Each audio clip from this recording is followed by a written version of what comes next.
Welcome back to Celtic Fans TV. It's time for the post-match pint after Celtic 2, FK Sarajevo 1. Different scenery tonight. We're here in the Corinthian. We like a bit of sophistication here on the post-match pint. Lovely. It's fair to say, boys. I'm joined by Ryan and Scott for this one. First of all then, Scott, we'll come to you first. 5-2 in aggregate overall. I don't think it was vintage Celtic tonight. What were your thoughts? I want to disagree with you big time, mate. Big time. Look, it was a 2-1 win, which is okay. But I think we're playing different. Totally different. You were at the game, I was watching for the TV. I just feel that we were quicker. There was more confidence. There wasn't many nerves. Your man Bolly was superb. Ryan Christie as well. Look, it was just quicker, and the negatives that we saw last year I didn't see tonight, and what I mentioned last week against them of we should just get rid of the ball at the back when we need to. We've done that this week, so massive improvement. I'm excited. That's interesting because that's something I asked in the full-time reaction, Ryan, about how much change have people seen yet in the style of play, and it's something I want to keep going over the next few weeks as we go into the season and things start to gear up, because Neil Lennon said he wants us to be a wee bit more direct. How much did you see that, and what do you think overall tonight?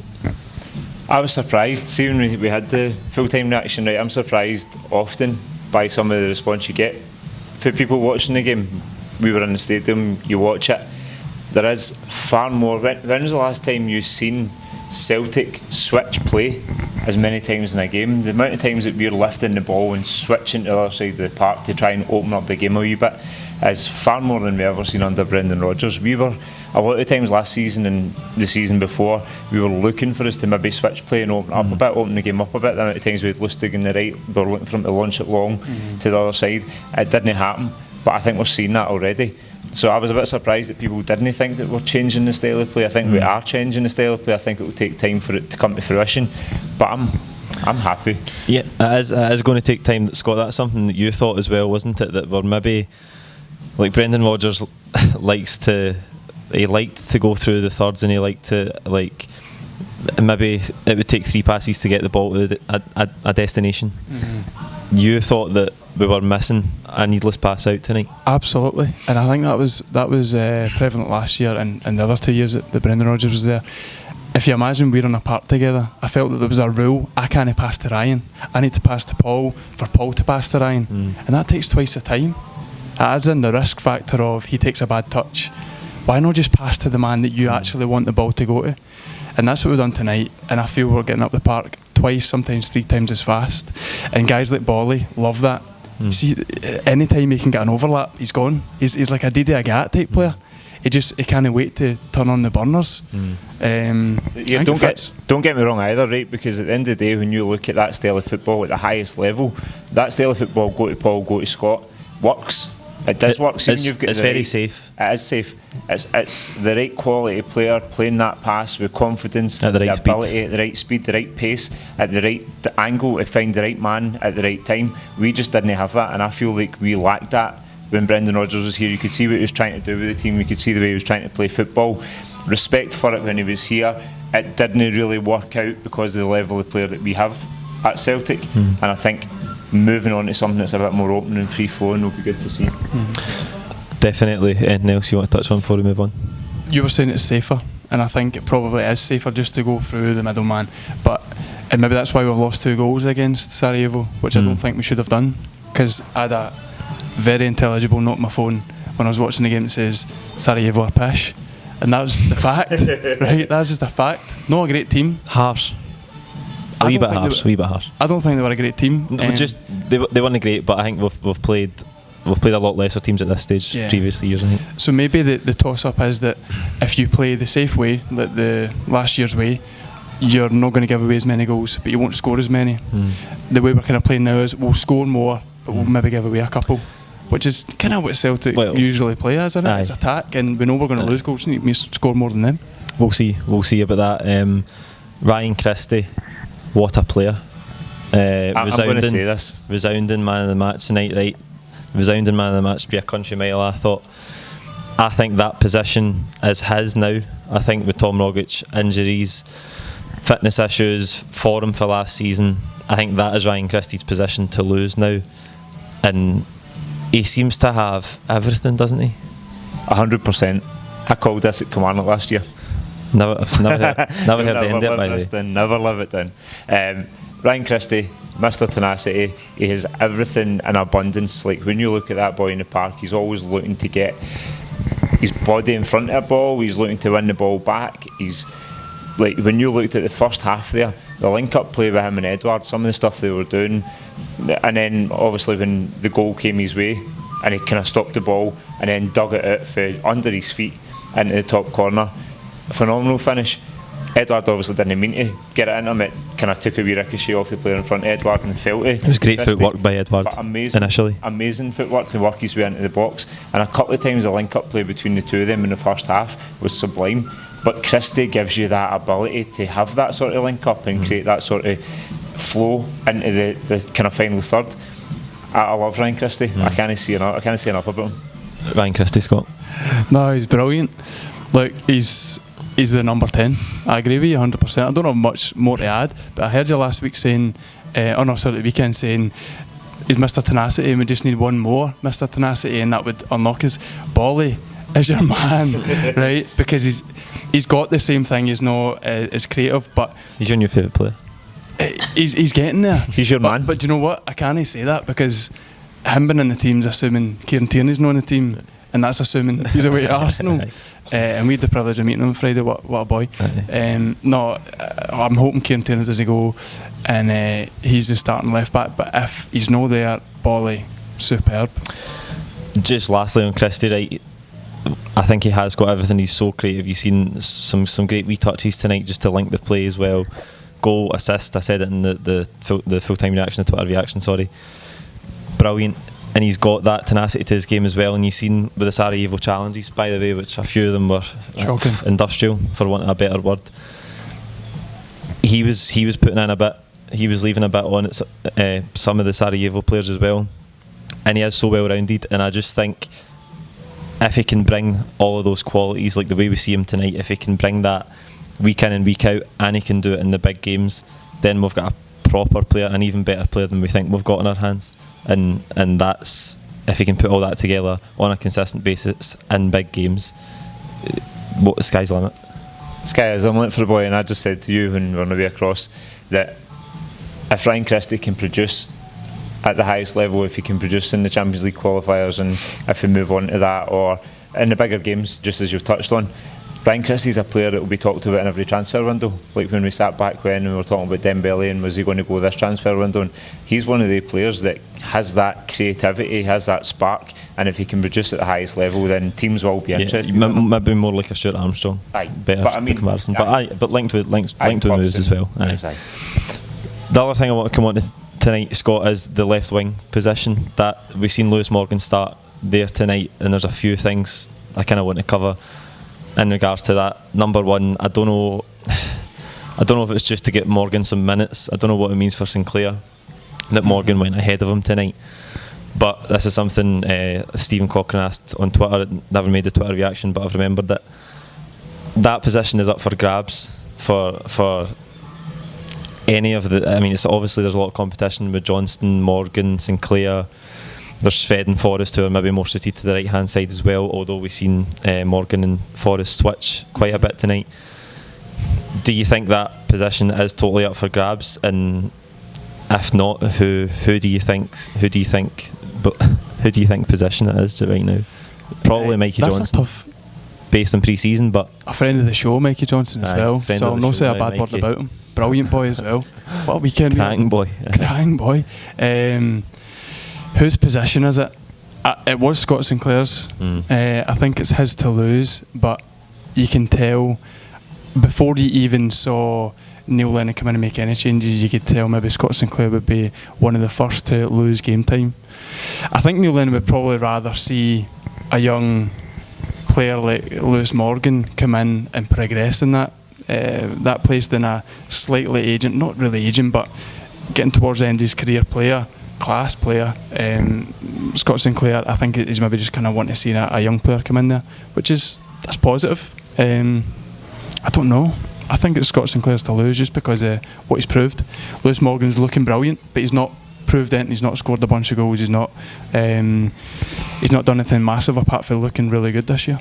You say it's Sinclair's to lose, and I think probably based on past seasons it is, but I think for what we've seen under Neil Lennon, it probably isn't. I mean, what do you think, Ryan? Do you think? I mean, I'm going to stick my neck out and say it's probably Mikey Johnson's position. I'm going to go based in pre-season. Just based in pre-season. We'll see how it goes. But you've just said, right, since Neil Lennon came in, it's kind of no been Scott Sinclair's spot anyway. Even latterly in the former manager, it wasn't really Scott Sinclair's nailed down spot at times. He found it hard to get in last season quite often. And there was often times where he was kind of left back out of it, and then someone else is slotted in. Definitely when Lennon came in. So I think it probably is Mikey Johnson's to lose. I think Lewis Morgan looked good today, don't get me wrong. He looked like he's definitely improved. The loan spell at Sunderland's done him a world of good, but I still think he lacks that final product. He lacks the kind of pinpoint accuracy in the final cross. Sometimes he lacks just making the right choice, going to the byline or coming inside.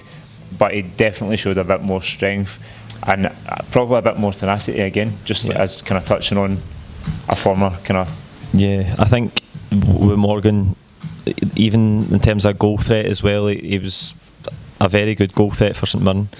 I think it's maybe just that belief and confidence that he needs as a Celtic player, because he didn't get many goal scoring opportunities tonight, but he'd won in the second half where the ball came to him at the back post. I think it was maybe for a volley cross, and it found its way to him with a good shooting chance, but he almost sclaffed it with his left foot. And I just thought, you remember his goals for St Mirren, and he was almost the whole goal scoring burden at St Mirren was on him, and he was playing from a wide position. Maybe he's just not got that confidence yet as a Celtic player, and maybe that's something that will come. But I mean, to move on, it's a good headache for Neil Lennon to have such, like, that's three players there who can play in that position, and we know that Neil Lennon likes to switch the wingers, as we've seen tonight. So the wide areas are probably the one area in the team where we've got the most competition, and that's a good headache to have. No, superb. I mean, I think Mikey Johnson's always going to play in front of Lewis Morgan this year anyway. Scott Sinclair's a brilliant asset to have off the bench or to cover if somebody's injured. You've seen Mikey Johnson playing the right hand side as well. You've seen him playing at right wing back as well. I'm not saying there's no his position, put it that way. I'm looking forward to seeing Mikey Johnson as a starter, but Scott Sinclair offers a lot. He still offers a lot. I think it's because we know what to expect from Scott Sinclair. We've seen a lot. So the potential of Scott Sinclair's kind of peaked, but the potential of Mikey Johnson is massive. So that's why you want to see him get more game time, because he could go anywhere. Yeah, and we touched on Sinclair last week with the goal tally and the goal contribution, which is massive for us. Moving on then, the next round, one leg done, three other hurdles to go before the group stages, hopefully. Nom Kalju from Estonia next. They beat Skenja last night. If these pronunciations might be a mile, by the way, but they were expected. The Skenja from Macedonia were expected to win. They had a 1-0 lead going into the second leg last night at home, and they ended up going out on away goals. 2-1 it was to Nom Kalju. So Estonian team again. We don't know anything about these teams at this stage, but it would appear that it's a slightly more favourable draw. We are at home first next week. We're at home, so massively important as always, because you can never be certain with Celtic away in Europe. That's something that we've seen time and time again, to get a good lead to take over there next week, Ryan. I'm going to be honest, right, I'm going to come back to India's prediction on the weekend. Shout out India, by the way. 2-1. Well done, India. Nailed it, absolutely nailed it, right. But I didn't think that it would be 2-1 today. My prediction was 3-0, I think, at the time. I think that we have to score more goals at Celtic Park. Like, we have to take a commanding lead to Estonia. It is probably a more favourable tie. It is a tie that we should comfortably progress through, even though we don't play that great away from home in Europe. But I think it is something that we should progress through. and it would be nice to think that we can take maybe a 3-goal cushion without conceding, hopefully, over to Estonia. Yeah, Scott, massive to get a good lead, because we've seen tonight, and look, we don't know where Sarajevo are in comparison to Nom Kalju, but take a 2-1 next week, we'd be pretty disappointed with that, with our away leg still to come. So it's massive for us to get a good lead in the first leg. Aye, if you're at Celtic Park, you want to put a bit of fear into them. You want to finish the tie. Crowd. If we can, we want to finish the tie next week. You can guarantee it's a good park. We need to utilise that. Look, being at Celtic Park is brilliant, but you've just saw there, we went away, and I don't think we played better away at Sarajevo. We just scored more goals. I think we come back here at Celtic Park and we're twice as good as we were the week before. Only scored 2 goals, gave 1 away. It's hard to say. Like, you've got to go away with a comfortable lead. I would rather we were at Celtic Park on the return leg, for obvious reasons, but see what it is. We'll see what happens, and that's the problem with these early ties. Like, it's unknown quantities that we're up against. We're heavy favourites in most of them. Obviously, if we can get through this one, we're on to the 3rd qualifying round, which is where we went out last season to AEK Athens. So we know that it does get progressively harder, but we don't have any friendlies this weekend either. So that's where I thought we might have seen maybe Julian tonight and stuff. But without going into that in any detail, it is important to get the balance right between getting the match sharpness up, but it's all about results at this stage. 100%. We need to see, and again, I know we've covered Sarajevo, but I was not at all. I didn't think that Sarajevo were a pish team. I didn't think they were absolutely atrocious. I thought they set up well to stifle us tonight. I thought that they were good for the back. So maybe 2-1 looks like an off result at Celtic Park. You'd like to see more goals. I think they were capable of it. And I think at this point, and it is just the wins, we need to get the goals behind us and we need to move forward and progress. We know it's still a long road before we would get near the group stages. Yeah, it's a long road, and with a new manager, I think we need to be patient as well. It's so early in the season, and I think gauging the reaction tonight for some of the fans afterwards, there's a wee undercurrent of frustration with some people, and I don't know where it's coming from. Maybe it's the back end of last season. I don't know, right? But anyway, but I think we just need to be patient. And the problem is, though, it's difficult to be patient when the biggest games of our season are right here, right now at the start. I mean, a 5-2 result isn't a bad result. Not at all. Not at all. I don't know where the frustration comes from. I think some people like to be frustrated because at the end of the day, like football fans, innit? Aye, football fans. I think that's a good result, and tonight was a brilliant performance. We spoke about this just very briefly. That was a brilliant performance. Maybe it's just the way that I would like to see Celtic play compared to what your philosophy of the way Celtic should play is. I thought it was a brilliant result. I don't know where the frustration comes from. It was good, and we'll get better. We'll definitely get better, as I said, patience, and as these games get progressively harder, the players get up to speed a lot more, the improvements will come. Yep. That's it from the Corinthian for the Post-Match Pint tonight. You know what to do: like the video, comment your own thoughts below. Don't forget to subscribe if you haven't already, and we'll see you next week for Nom Kalju at home. Thank you.